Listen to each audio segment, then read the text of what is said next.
In this video, I'm going to show you how you can stop alerts or notifications from Tom Hero app permanently. If you find this video helpful, please like and subscribe to this channel. To stop these notifications from this app, go ahead and right click on it and then go ahead and choose app info.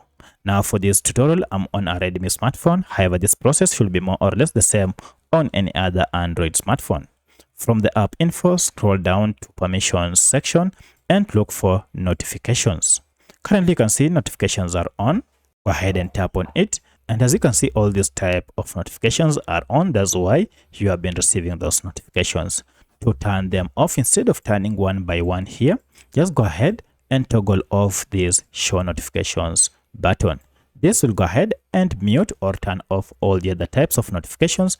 And from now, you'll never again receive any pop-up notifications from this app unless you go ahead and toggle this on again. So that's how you can permanently stop alerts or notifications from Tom Hero app. If you have any other question, kindly let me know in the comment section. Otherwise, thanks for watching and let's meet in the next video.